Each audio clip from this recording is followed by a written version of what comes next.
Welcome back everyone to your educational channel E&C Edumate. So today we are going to discuss about various activities like analysis and appreciation.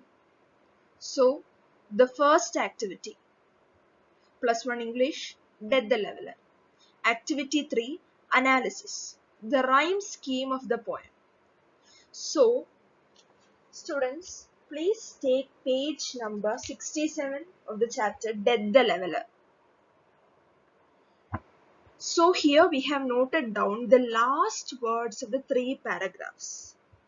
3 പാരഗ്രാഫിന്റെയും അവസാനത്തെ വാക്കുകൾ നമ്മൾ ഇവിടെ എഴുതി വെച്ചിട്ടുണ്ട്.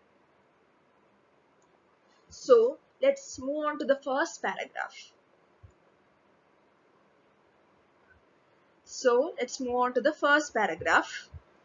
The first paragraph letters consists of state, things, fate, kings, crown, down, made, spade.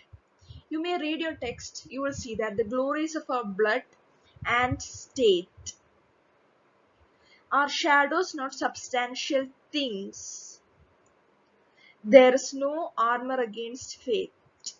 So you may have noted down that we have written all the last words of the 3 paragraphs.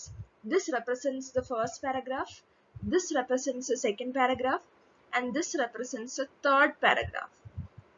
Now, while writing the rhyming scheme or while writing the rhyme scheme, we take notes of the last letters or last words of the paragraphs or stanzas.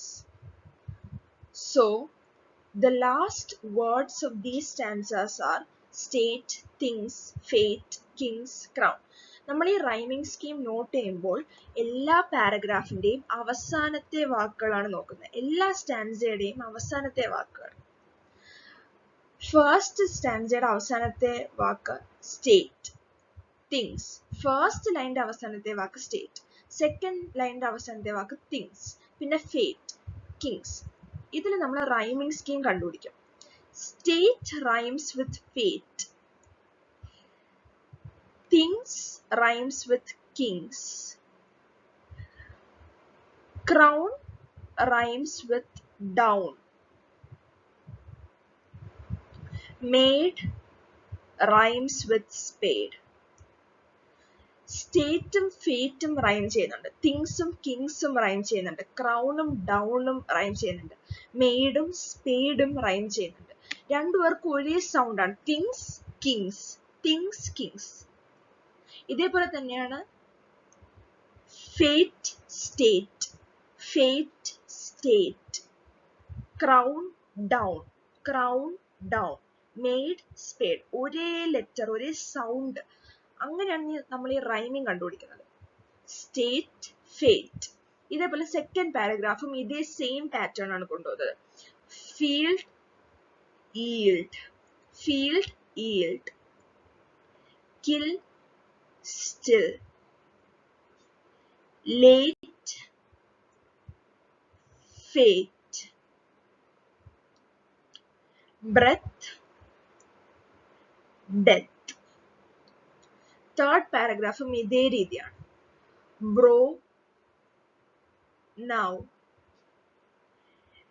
deeds, bleeds, deeds, bleeds, come, tome.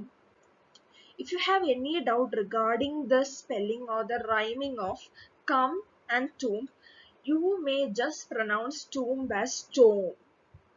So it will rhyme with come and tome. Com, tome. So it is rhyming.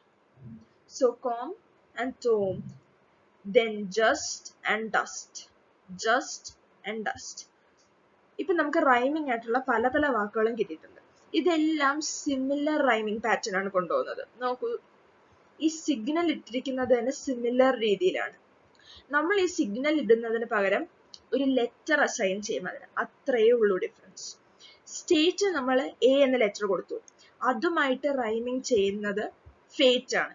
അതുകൊണ്ട് ആ വാക്കിനും നമ്മൾ A കൊടുത്തു. Things state എന്തുകൊണ്ടും തിങ്സിനുമായിട്ട് rhyme ചെയ്യത്തില്ല. അതുകൊണ്ട് നമ്മൾ തിങ്സിന് A കൊടുക്കുന്നില്ല, B കൊടുത്തു, പുതിയൊരു ലെറ്റർ കൊടുത്തു. നമ്മൾ ഫേറ്റ് നോക്കുമ്പോൾ സ്റ്റേറ്റുമായിട്ട് റൈമിങ് ആവുന്നുണ്ട്, അതുകൊണ്ട് നമ്മൾ ഫേറ്റിന് എ എന്ന ലെറ്റർ കൊടുത്തു. കിങ്സിനെ നോക്കുമ്പോൾ കിങ്സ് സ്റ്റേറ്റുമായിട്ട് റൈം ചെയ്യുന്നില്ല, പക്ഷെ കിങ്സ് തിങ്സുമായിട്ട് റൈം ചെയ്യുന്നുണ്ട്, അതുകൊണ്ട് നമ്മൾ ബി കൊടുത്തു.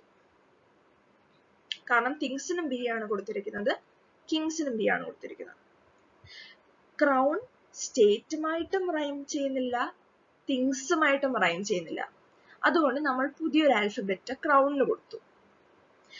ഡൗൺ സ്റ്റേറ്റുമായിട്ട് റൈം ചെയ്യുന്നില്ല, തിങ്സുമായിട്ട് റൈം ചെയ്യുന്നില്ല. സ്റ്റേറ്റുമായിട്ട് റൈം ചെയ്തില്ലെങ്കിൽ എന്തുകൊണ്ടും ഫേറ്റുമായിട്ടും റൈം ആവത്തില്ല. തിങ്സുമായിട്ട് റൈം ആവാത്തത് കൊണ്ട് എന്തുകൊണ്ടും കിങ്സുമായിട്ടും റൈം ആവത്തില്ല. ഡൗൺ പക്ഷെ ക്രൗണുമായിട്ട് റൈം ചെയ്യുന്നുണ്ട്, അതുകൊണ്ട് സി എന്ന ആൽഫബറ്റ് കൊടുത്തു. കാരണം ക്രൗൺ ഡൗൺ സിമിലർ ആണ്, അതുകൊണ്ട് സെയിം ആൽഫബറ്റ് കൊടുത്തു. മെയ്ഡ്, മെയ്ഡ് തിങ്സുമായിട്ട് റൈം ആവത്തില്ല, ഫേറ്റ് ആയിട്ട് റൈം ആവത്തില്ല, ക്രൗൺ ആയിട്ട് റൈം ആവത്തില്ല, അതുകൊണ്ട് പുതിയ ആൽഫബറ്റ്. തന്നിരിക്കുന്നതിൽ ഒന്നുമായിട്ടും റൈം ആവുന്നില്ല, അതുകൊണ്ട് പുതിയൊരു ആൽഫബറ്റ് ഡി. സ്പേഡ് സ്റ്റേറ്റ് ആയിട്ടില്ല, തിങ്സ് ആയിട്ടില്ല, ക്രൗൺ ആയിട്ടില്ല, പക്ഷെ മെയ്ഡ് ആയിട്ട് റൈം ആണ്. സ്പേഡ് മെയ്ഡ്, സ്പേഡ് മെയ്ഡ്, അതുകൊണ്ട് ഡി ഡി. ഇങ്ങനെയാണ് നമ്മൾ റൈമിംഗ് സ്കീം ചെയ്യുന്നത്. ആദ്യം നമ്മൾ കണ്ടുപിടിക്കുന്നു, ഇതിലും സെക്കൻഡ് പാരഗ്രാഫിലും സിമിലർ രീതിയിലാണ് നമ്മൾ റൈമിംഗ് ചെയ്യുന്നത്. ഫസ്റ്റ് ഫീൽഡ്, ഫീൽഡിന് നമ്മൾ പുതിയൊരു ലെറ്റർ ഫസ്റ്റ് ആയിട്ട് കിട്ടുന്ന ഒരു വേർഡ്, അതുകൊണ്ട് നമ്മൾ എ കൊടുത്തു. കിൽ, കിൽ ഫീൽഡുമായിട്ട് ഒട്ടും റൈം ആവുന്നില്ല, അതുകൊണ്ട് വേറൊരു ലെറ്റർ കൊടുത്തു ബി, അതുകൊണ്ട് വേറൊരു ലെറ്റർ കൊടുത്തു ബി. നമ്മളിപ്പോൾ ഈൽഡ്, ഈൽഡും ഫീൽഡും റൈമിംഗ് ആകുന്നുണ്ട്, രണ്ടും നല്ല റൈമിംഗ് ആകുന്നുണ്ട്, അതുകൊണ്ട് നമ്മൾ ഫീൽഡിന്റെ ലെറ്റർ ഇവിടെ കൊടുത്തു എ. അതേപോലെ സ്റ്റിൽ, സ്റ്റിൽ ഫീൽഡുമായിട്ട് ഒട്ടും റൈം ആവുന്നില്ല, പക്ഷെ സ്റ്റിൽ കില്ലുമായിട്ട് റൈം ആവുന്നുണ്ട്, അപ്പം കില്ലിന്റെ ആൽഫബറ്റ് ഏതാണ് ബി, അതുകൊണ്ട് സ്റ്റില്ലിനും നമ്മൾ ബി തന്നെ കൊടുത്തു. ലേറ്റ്, ലേറ്റ് ഫീൽഡുമായിട്ട് ഒട്ടും റൈം ആവുന്നില്ല, കില്ലുമായിട്ട് റൈം ആവുന്നില്ല, എന്നാൽ അതുകൊണ്ടാണ് നമ്മൾ ലേറ്റിന് വേറൊരു ലെറ്റർ കൊടുത്തത് സി. ഇതുവരെയായിട്ട് ഒന്നിനും റൈം ആവുന്നില്ല. ഫേറ്റ്, ഫേറ്റ് ഫീൽഡുമായിട്ട് റൈം ആവുന്നില്ല, field fate no, field fate no, fate kill no, fate late yes, ഫേറ്റും ലേറ്റും റൈം ആവുന്നുണ്ട്, അതുകൊണ്ട് C. Breath field no, breath kill no, breath late no, so new letter, new alphabet D. breath death yes, so D. ഇങ്ങനെയാണ് rhyming scheme കൊടുക്കേണ്ടത്. So state and fate which have the same rhyme get the same alphabet A. Things, kings which have the same rhyme gets the same alphabet B. Crown, down which has same rhyme gets the same alphabet C.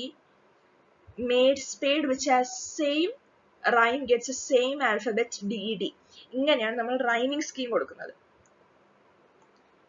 Okay, similarly third paragraph അങ്ങനെയാണ്. Bro, now which have the same rhyme gets the same alphabet A. Deeds, bleeds which have the same rhyme gets the same alphabet B. Come, tome which has the same rhyme gets the same alphabet C. Just, dust which has the same rhyme get the same alphabet D. അപ്പോൾ നമുക്ക് rhyming scheme ഏതാണെന്ന് പറയാം. A B C D. A B C D. A B C D. So the rhyming scheme continues for each and every paragraph or each and every stanza of this poem, and hence we can say that the rhyming scheme of this stanza is A B C D, A B C D, and the rhyming scheme of the third stanza is A B C D. So we can surely prove that or can give out that the rhyming scheme of this entire poem is A B C D. Okay, So let's pass on to the next question which is given in this activity. So before reading the question, please you may take the page number 29 of your textbook. There, a definition is given based on couplet. A couplet consists of two lines of poetry that rhyme with each other and are of the same length. So what is couplet? A couplet consists of two lines of poetry that rhyme with each other and are of the same length. എന്ന് വെച്ചാൽ പോയത്തിൽ രണ്ട് line കാണും, നമുക്ക് രണ്ട് line എടുക്കാൻ സാധിക്കും. പക്ഷെ ആ രണ്ട് ലൈൻ അപ്രോക്സിമേറ്റ് സിമിലർ ലെങ്ത് കാണും, സിമിലർലി റൈമും ചെയ്യും. അതാണ് കപ്ലെറ്റ്. എക്സാമ്പിൾ കൊടുത്തിരിക്കുന്നുണ്ട് ടെക്സ്റ്റിൽ, അത് നമുക്ക് കണ്ട് മനസ്സിലാക്കാം. Example, sceptre and crown must stumble down. Approximate ഈ രണ്ട് ലൈൻസിനും സിമിലർ ലെങ്ത് ആണ്. ഈ രണ്ട് ലൈൻസ് പെർഫെക്റ്റ്ലി റൈമും ചെയ്യുന്നുണ്ട്. അവസാനത്തെ വാക്കിൽ നമുക്ക് ആ റൈമിംഗ് സ്കീം മനസ്സിലാക്കാൻ സാധിക്കുന്നുണ്ട്. Sceptre and crown must stumble down. Scepter and crown must tumble down. Scepter and crown must tumble down. So this is an example of the couplet. So the question is, can you identify more couplets from the poem? Yes, of course. The given couplets from the poem are: early or late, they stoop to fate. These two have an approximate similar length and are rhyming. Early or late, they stoop to fate. Early or late, they stoop to fate. Second couplet, murmuring breath creep to death. Murmuring breath creep to death. They are not special lines which are given in the poem. They come under the second last and last lines of the second stanza of the poem. That is, murmuring breath creep to death. Murmuring breath creep to death. The last couplet is, actions of the just blossom in their dust. Actions of the just blossom in their dust. So let's pass on to the next one. So here is a question based on the figures of speech. Next we are passing on to the figure of speech. Before passing on to its question, I will have to explain what is personification. What kind of figure of speech is personification? എന്താണ് personification? So the definition is, a figure of speech in which human qualities are attributed to inanimate objects. Example, O wild west wind. If we say it in simple words, it can also be said that it is a practice of representing a thing or an idea as a person in art, literature. Personification എന്ന വസ്തു കൊണ്ട് നമ്മൾ ഉദ്ദേശിക്കുന്നത് എന്താണെന്ന് വെച്ചാൽ, ഒരു ജീവനില്ലാത്ത സംഭവത്തിന്, ഒരു ജീവനില്ലാത്ത സാധനത്തിന് മാനുഷിക കഴിവുകൾ കൊടുക്കുന്നതാണ്. ഈ ക്വസ്റ്റ്യൻ കൊണ്ട് നമുക്ക് കൂടുതൽ മനസ്സിലാക്കാൻ സാധിക്കും. Identify the figure of speech in Death lays its icy hand on kings. Death എന്ന് പറയുന്നത് ജീവനില്ലാത്തൊരു സംഭവമാണ്, അല്ലെങ്കിൽ നമ്മുടെ ഇമാജിനേഷനിൽ മാത്രം വരുന്ന ഒരു സാധനമാണ്. ജീവനോ കയ്യോ കാലോ മാനുഷികമായ ഒരു കഴിവും ഇല്ലാത്തൊരു സംഭവമാണ് ഈ ഡെത്ത്. എന്നാൽ ഇതിൽ പറയുന്നു, death lays its icy hand. Lays its icy hand. മാനുഷികമായ കഴിവ് മാത്രമാണ് ഇവിടെ ഉദ്ദേശിക്കുന്നത്. Lays its icy hand. ഇതൊരിക്കലും ഒരു സംഭവത്തിന് ചെയ്തു തീർക്കാൻ സാധിക്കുന്നതല്ല, ഒരു സാധനത്തിന് ചെയ്യാൻ സാധിക്കുന്നതല്ല ഇത്. Lays its icy hand. Death എന്ന് പറയുന്ന ഒരു വസ്തു, ഇമാജിനേഷനോ കഴിവോ അങ്ങനെ എന്തെങ്കിലും വരുന്ന ഒരു സാധനത്തിന് മാനുഷികമായ കഴിവുകൾ കൊടുക്കുന്നതാണ് ഈ പേഴ്സോണിഫിക്കേഷൻ. ഡെത്ത് ഇമാജിനേഷൻ എന്ന സാധനം lays its icy hand on kings. lays its icy hand. ഇവിടെയാണ് personification എന്ന figure of speech യൂസ് ചെയ്തതായിട്ട് നമുക്ക് മനസ്സിലാകുന്നത്. So the answer, identify the figure of speech in Death lays its icy hand on kings. Death തന്റെ icy hand കിങ്സിന്മേൽ വയ്ക്കുന്നു. അതായത് death. ഒരു imagination ആയിട്ട് വരുന്ന ഒരു സാധനം തന്റെ ഐസി ഹാൻഡ്സ് കിങ്ങിന്മേൽ വയ്ക്കുന്നു. മാനുഷികമായ കഴിവുകൾ ഡെത്തിന് നമ്മൾ നൽകുന്നതാണ് ഈ സെന്റൻസ് കൊണ്ട് നമ്മൾ ഉദ്ദേശിക്കുന്നത് എന്ന് വെച്ചാൽ personification.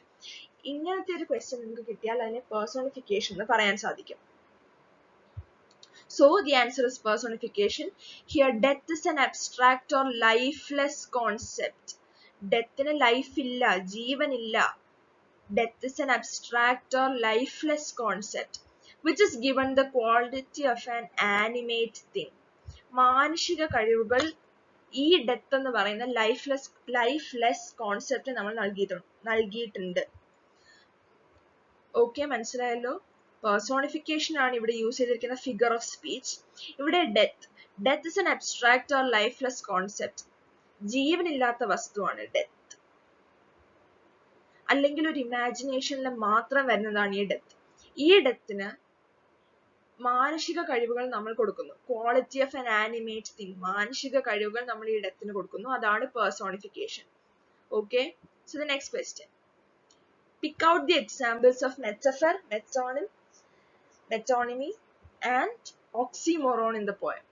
So what is metaphor? Examples പറയുന്നതിന് മുമ്പ് എന്താണ് ഈ metaphor, metonymy, oxymoron എന്ന് പറയേണ്ടിയിരിക്കുന്നു. So metaphor is a word or expression used to describe somebody or something in a way that is different from its normal use. സാധാരണ രീതിയിൽ പറയുന്നതിനേക്കാൾ different ആയിട്ട് നമ്മൾ അതിനെ വിളിക്കുന്നു. അതാണ് ഈ മെറ്റഫർ കൊണ്ട് ഉദ്ദേശിക്കുന്നത്. സാധാരണ രീതിയിൽ നമ്മളിപ്പോൾ ഒരു വാക്ക് പറയുന്നതിനേക്കാൾ കൂടുതൽ ആർട്ടിസ്റ്റിക് ആയിട്ട് അല്ലെങ്കിൽ പോയറ്റിക് ഡിവൈസസ് ഒക്കെ യൂസ് ചെയ്ത് പറയുന്നതിനാണ് മെറ്റഫർ എന്ന് പറയുന്നത്. സോ എക്സാമ്പിൾസ് വഴി നമുക്ക് കൂടുതൽ മനസ്സിലാക്കാം. Glories are shadows. It shows a transient and impermanent nature of glory. Glory എപ്പോഴും നിലനിൽക്കുന്നതല്ല. നമുക്കിപ്പോൾ നിലനിൽക്കുന്ന അഭിമാനവും ആത്മവിശ്വാസവും എല്ലാം ഒരു തെറ്റ് കൊണ്ട് വരുമ്പോൾ തന്നെ അതെല്ലാം മാറുന്നു. ഗ്ലോറി എക്കാലവും നിലനിൽക്കുന്നില്ല. അതാണ് ഇവിടെ ഉദ്ദേശിക്കുന്നത്. ട്രാൻഷ്യന്റ് and impermanent nature of glory. എപ്പോഴും നിലനിൽക്കാറില്ല ഗ്ലോറി നമ്മുടെ പക്കൽ. എപ്പോഴെങ്കിലും ഒരു കുഞ്ഞു തെറ്റ് പറ്റിയാൽ മതി ഈ ഗ്ലോറി നമ്മൾ വിട്ടു പോവാൻ. അതാണ് ഇങ്ങനെ it shows a transient and impermanent nature of glory. ഇങ്ങനെ വലുതായി എഴുതുന്നതിന് പകരം പോയറ്റിക് ഡിവൈസസ് യൂസ് ചെയ്ത് ഗ്ലോറീസ് ആർ ഷാഡോസ് എന്ന് ആലങ്കാരികമായി എഴുതുന്നതിനെയാണ് നമ്മൾ മെറ്റഫർ എന്ന് പറയുന്നത്. ഗ്ലോറീസ് ആർ ഷാഡോസ് എന്ന പോയറ്റിക് ഡിവൈസസ് യൂസ് ചെയ്ത് ബ്യൂട്ടിഫുൾ ആയിട്ട് പോയറ്റിൽ യൂസ് ചെയ്യുന്നു നമ്മൾ. ഈ ഗ്ലോറീസ് ആർ ഷാഡോസ് എന്ന വാക്ക് അല്ലെങ്കിൽ എന്ന ഫ്രേസ് ഉദ്ദേശിക്കുന്നത് impermanent nature of glory അല്ലെങ്കിൽ transient nature of glory. So this is what is meant by a metaphor. A metaphor is a substance or it is a figure of speech which is used to describe somebody or something in a way that is different from its normal use. In a way that is different from its normal use. സാധാരണ ഗതിയിൽ നിന്നും വ്യത്യസ്തമായി അതിനെ ആലങ്കാരികമായി അതിനെ ഉപയോഗിക്കുന്നതിനെയാണ് metaphor എന്ന് പറയുന്നത്. It shows transient and impermanent nature of glory എന്ന് പറയുന്നതിന് പകരം ഗ്ലോറീസ് ആർ ഷാഡോസ് എന്ന പോയറ്റിക് ഡിവൈസസ് യൂസ് ചെയ്ത് ആലങ്കാരികമായി നമ്മൾ പോയറ്റിൽ യൂസ് ചെയ്യുന്നതിനാണ് മെറ്റഫർ എന്ന് പറയുന്നത്. അതിൽ ട്രാൻഷ്യന്റ് ഇല്ല, ഇംപെർമനന്റ് ഇല്ല. വ്യത്യസ്തമായി സാധാരണ ഗതിയിൽ നിന്നും വ്യത്യസ്തമായി പറയുന്നതിനെയാണ് മെറ്റഫർ എന്ന് പറയുന്നത്. അതേപോലെ തന്നെയാണ് actions of just are flowers. Actions of the just are flowers. You may take page number 67 of your textbook and in the last stanza you can read the last two lines. Only the actions of the just smell sweet and blossom in their dust. Only the actions of the just smell sweet and blossom in their dust. Smell sweet and blossom in their dust. ഈ smell sweet and blossom in their dust indirectly refer ചെയ്യുന്നത് ഫ്ലവേഴ്സിനെയാണ്. അതാണ് ഇവിടെ ഉദ്ദേശിക്കുന്നത്. Actions of just are flowers. Actions of just are flowers എന്ന് സാധാരണഗതിയിൽ പറയുന്നതിന് പകരം പോയറ്റിക് ഡിവൈസസ് യൂസ് ചെയ്ത് മെറ്റഫർ യൂസ് ചെയ്ത് നമ്മൾ ലാസ്റ്റ് ടു സെന്റൻസസിൽ പറയുന്നു. എന്ന് വെച്ചാൽ Only the actions of the just smell sweet and blossom in their dust. Flowers എന്ന് നേരെ ഗതിയിൽ പറയുന്നതിന് പകരം smell sweet and blossom in their dust എന്ന metaphor ഉപയോഗിച്ച് പറയുന്നു. Okay, I hope you have understood. So let's pass on to the next figure of speech, which is metonymy. So what is metonymy? When one thing is mentioned instead of another with which it has become closely associated because of a recurrent relation in common experience. Once again, what is a metonymy? When one thing is mentioned instead of another with which it has become closely associated because of a recurrent relation in a common experience. For example, എന്ന് വെച്ചാൽ ഇവിടെ സീനെ ഉദ്ദേശിക്കുന്നത് crown ആണ്, K ഉദ്ദേശിക്കുന്നത് king ആണ്. Crown is closely related with king due to the constant association in a recurrent relationship. Crown കിങ്ങുമായിട്ട് closely associated ആണ്. What is crown? Crown is something which a king uses to show his authority. അപ്പോൾ ഈ ക്രൗണും കിങ്ങും closely related ആണ്. അതുകൊണ്ട് കിങ്ങിനെ നമ്മൾ ഉദ്ദേശിക്കുന്നതിന് പകരം, കിങ്ങിനെ നമ്മൾ പറയുന്നതിന് പകരം ക്രൗൺ എന്ന് പറഞ്ഞാലും മതി. ഇപ്പോൾ പോയറ്റിക് ഡിവൈസസ് അനുസരിച്ച് അല്ലെങ്കിൽ പോയംസ് അനുസരിച്ച് കിങ് എന്ന ആളെ റെപ്രസെന്റ് ചെയ്യുന്നതിന് പകരം ക്രൗൺ എന്ന വാക്ക് പറയുന്നതിനെയാണ് മെറ്റോണിമി എന്ന് പറയുന്നത്. ക്രൗണും കിങ്ങും ക്ലോസ്ലി റിലേറ്റഡ് ആണ്. ഒരു റെക്കറന്റ് റിലേഷൻഷിപ്പ് വഴി ക്രൗണും കിങ്ങും ക്ലോസ്ലി റിലേറ്റഡ് ആണ്. അതുകൊണ്ട് കിങ്ങിനെ എക്സ്പ്രസ് ചെയ്യണമെങ്കിൽ പോലും ക്രൗണിനെ പറഞ്ഞാൽ മതി. For example, the crown stands for a king. ഒരു പോയത്തിൽ നമ്മൾ ദ ക്രൗൺ എന്ന വാക്ക് കാണുകയാണെങ്കിൽ ഡയറക്ട്ലി ആ ക്രൗണിനെ അല്ല അവർ ഉദ്ദേശിക്കുന്നത്, അവർ ഇൻഡയറക്ട്ലി ആ കിങ്ങിനെയാണ് ഉദ്ദേശിക്കുന്നത്. Okay, I hope you have understood. So metonym, when one thing is mentioned instead of the other with which it has become closely associated because of a recurrent relationship in common experience. ക്രൗണും കിങ്ങും recurrent റിലേഷൻഷിപ്പിൽ bound together ആയവരാണ്. അതുകൊണ്ട് കിങ്ങിനെ express ചെയ്യണമെങ്കിൽ പോലും ക്രൗണിനെ express ചെയ്താൽ മതി. അതാണ് ഇവിടെ ഉദ്ദേശിക്കുന്നത്. The crown stands for a king. ഇതേപോലെ തന്നെ Hollywood stands for the film industry. ഇനി നമുക്ക് എക്സാമ്പിൾസിലോട്ട് പോകാം. Sceptre and crown means kings, rulers, people with high authority. Crown ഞാൻ നേരത്തെ പറഞ്ഞു. What is sceptre? Sceptre is a ചെങ്കോൽ. ഇറ്റ്സ് എ ചെങ്കോൽ. Scepter is also something which shows the authority of the king. നമ്മൾ ചെങ്കോൽ എന്ന് പറയുന്നതിനെയാണ് ഈ സ്കെപ്റ്റർ എന്ന് ഉദ്ദേശിക്കുന്നത്. Okay, scythe and spade. What are scythe and spade? They are the work tools of the ordinary people. സാധാരണക്കാർ ഉപയോഗിക്കുന്ന വസ്തുക്കളാണ്, ജോലി ചെയ്യാൻ ഉപയോഗിക്കുന്ന വസ്തുക്കളാണ് സ്കൈത്ത് ആൻഡ് സ്പേഡ്. കൃഷി ചെയ്യാനും മറ്റും ഉപയോഗിക്കുന്ന വസ്തുക്കളാണ്, അവരുടെ ടൂൾസ് ആണ് ഈ സ്കൈത്ത് ആൻഡ് സ്പേഡ്. അതുകൊണ്ട് ഈ സ്കൈത്ത് ആൻഡ് സ്പേഡിനെ ഡയറക്ട്ലി നമ്മൾ ആ ടൂൾസിനെ അല്ല ഉദ്ദേശിക്കുന്നത് ഓർഡിനറി പീപ്പിളിനെയാണ്. അവ ഉപയോഗിക്കുന്ന ഓർഡിനറി പീപ്പിളിനെയാണ് ഇവിടെ ഉദ്ദേശിക്കുന്നത്. Please take page number 67. In the first stanza, fifth line, scepter and crown must tumble down. എന്ന് വെച്ചാൽ ചെങ്കോലും കിരീടവും തലമറിഞ്ഞ് വീഴണമെന്നല്ല ഉദ്ദേശിക്കുന്നത്. അവിടെ സ്കെപ്റ്റർ ആൻഡ് ക്രൗൺ ആയിട്ട് ഇൻഡയറക്ട്ലി ഉദ്ദേശിക്കുന്നത് കിങ്ങിനെയാണ്.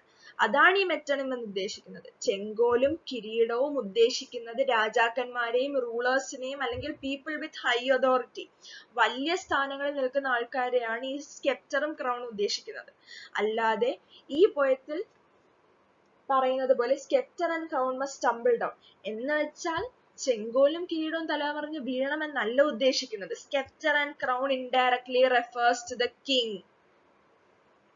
Scepter and crown indirectly refers to the king.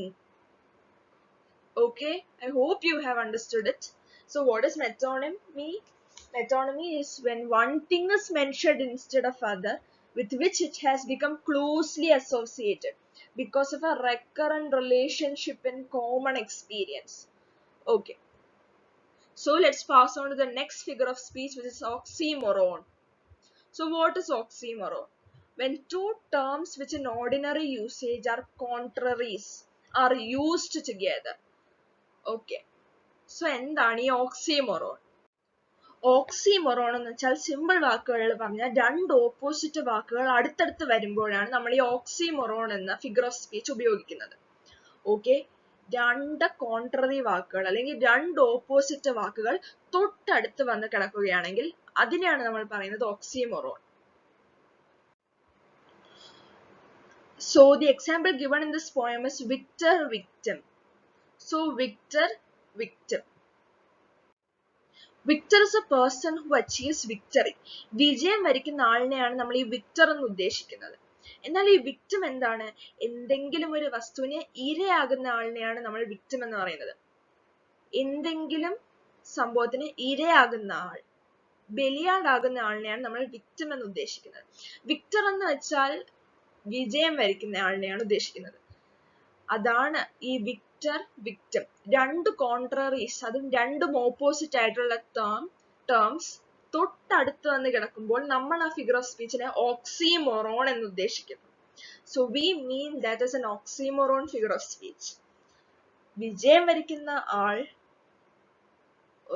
ഒരു ഭാഗത്ത് വിജയം വരിക്കുന്നയാൾ, മറ്റേ ഭാഗത്ത് ബലിയാടാകുന്നയാൾ, ഈ രണ്ടു പേരും തൊട്ടടുത്ത് വന്ന് കിടക്കുന്നു. അതിനാണ് നമ്മൾ oxymoron എന്ന് പറയുന്നത്.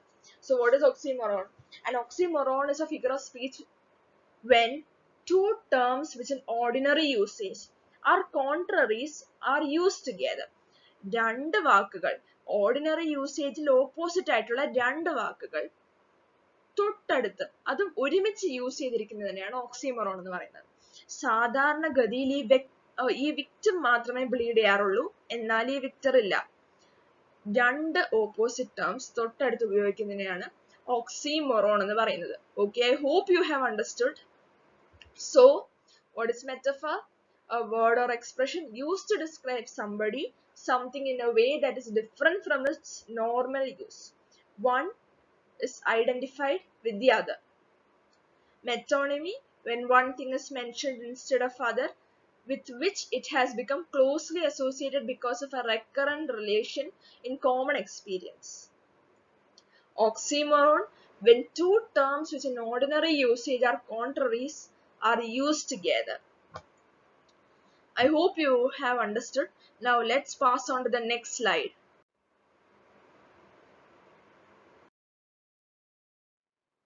So, activity 4, appreciation. So the question, attempt an appreciation of the poem Deaththeleveller. So what is it? Attempt an appreciation of the poem Deaththeleveller. The poem Deaththeleveller by James Shirley is a funeral poem with a moral lesson. It is a funeral poem with a moral lesson. ഇത് വായിച്ചപ്പോൾ നിങ്ങൾക്ക് മനസ്സിലായിട്ടുണ്ടാകും, മരണവുമായി ബന്ധപ്പെട്ട് അല്ലെങ്കിൽ അടക്കവുമായി ബന്ധപ്പെട്ട ഒരു പോയമാണിത്. അതിൽ special ആയിട്ടൊരു മോറൽ ലെസൺ നൽകിയിട്ടുണ്ട് അവർ. The poem says that earthly glories of humanity are mere shadows. So second point എന്താണ്? Earthly glories of humanity are mere shadows. നമ്മൾ നേരത്തെ പറഞ്ഞല്ലോ, they are transient and impermanent. So what are the earthly glories of humanity? The earthly glories of humanity are mere shadows. They are transient and impermanent. They are transient and impermanent. There is no armor against fate. ഉണ്ടോ? Fate അല്ലെങ്കിൽ വിധിയെ തടുക്കാൻ ആർക്കും സാധിക്കില്ല. There is no armor against fate. വിധിയെ തടുക്കാൻ ഒന്നിനെ കൊണ്ടും പറ്റില്ല. Death is inevitable of life. Even the mightiest will be equaled with poorest by death. ആരായാലും, അയാൾ മൈറ്റി ആയാലും അയാൾ പുവർ ആയാലും അവസാനം അയാൾ മരണത്തിലേക്ക് തന്നെ എത്തും. അതാണ് നമ്മൾ പറയുന്നത് death. Death is a leveler because it equals the mighty with the poor. എത്ര വലിയ മൈറ്റി ആയാലും, എത്ര വലിയ ആളായാലും, എത്ര ചെറിയ ആളായാലും അവസാനം അയാൾ മരണത്തിലേക്ക് തന്നെ എത്തും. Death. Death equals the mightiest and the poorest. Even the mightiest and poorest will be equaled by death. Who is a leveler? അതുകൊണ്ടാണ് നമ്മൾ ഡെത്തിനെ ലെവലർ എന്ന് പറയുന്നത്. Some men make big achievements, but their strong nerves finally become weak. They also die as poor, pale prisoners of fate. വിധിയുടെ മുൻപിൽ എത്ര വലിയ ആളായാലും എത്ര ചെറിയ ആളായാലും അയാൾ തോറ്റിരിക്കും. So don't be boastful of your great actions. നിങ്ങൾ ചെയ്ത വലിയ കാര്യങ്ങളെ പറ്റി വീം പഠിച്ച് നടക്കരുത്. Don't be boastful. ഇല്ലാത്ത കാര്യം പറഞ്ഞ് നടക്കുന്നതാണ് നമ്മൾ ഈ boastful എന്ന് പറയുന്നത്. Don't be boastful of your great actions. On the altar of death, victor and victim bleed alike. നമ്മൾ എത്രയൊക്കെ വലിയ കാര്യങ്ങൾ ചെയ്താലും മരണത്തിന്റെ മുമ്പിൽ നമ്മൾ ഈക്വൽ ആയിട്ടാണ് മരിക്കുന്നത്. However great you are, your head must come to the cold tomb. എത്ര വലിയ ആളായാലും അവസാനം കല്ലറയിൽ തന്നെ മടങ്ങുകയാണ്. Only the good actions of just people will be remembered with posterity. അതുകൊണ്ട് നല്ല കാര്യങ്ങൾ ചെയ്യുക. നമ്മളെ ആൾക്കാർ ഓർത്തിരിക്കുന്നത് നമ്മൾ ചെയ്യുന്ന നല്ല കാര്യങ്ങളുടെ പേരിലാണ്. Only the good actions of the just people will be remembered by posterity. The poem has fine imagery. The poem has എന്താണ് ഈ ഇമേജറി? പോയത്തിലുള്ള ചില വാക്കുകൾ അല്ലെങ്കിൽ ഫ്രേസസ് ആ പോയറ്റ് ഉദ്ദേശിക്കുന്ന രീതിയിൽ കാണാനോ കേൾക്കാനോ സാധിക്കുന്നതാണ് ഇമേജറി. നമ്മളെ കൊണ്ട് അത് ഇമാജിൻ ചെയ്യിപ്പിക്കുന്നു ഈ ചില വാക്കുകളും ഫ്രേസസും. അതാണ് പറയുന്നത് this poem has fine imagery. The poet has used many figures of speech like simile, metaphor, metonymy and oxymoron. These figures make poem very interesting. The rhyme scheme of the poem AB, AB, CC, DD has a fine rhythm and is very melodious. The poem gives a moral lesson. Death levels everyone and treats all alike. All kings and clowns, scholars and illiterates. Illiterates പഠനമില്ലാത്തവർ, rich, poor, end up in dust. പഠിച്ചവരോ പഠിക്കാത്തവരോ പൈസ ഉള്ളവനോ പാവപ്പെട്ടവനോ ആരൊക്കെ ആയാലും അവസാനം അയാൾ മരണത്തിലേക്ക് തന്നെ എത്തും. So we should not boast about our capabilities and achievements. We should remember that all of us are children of God and we all go back to the same dust. Death is a great leveler. So I hope you have understood the activities 3 and 4, that is appreciation and analysis of the poem.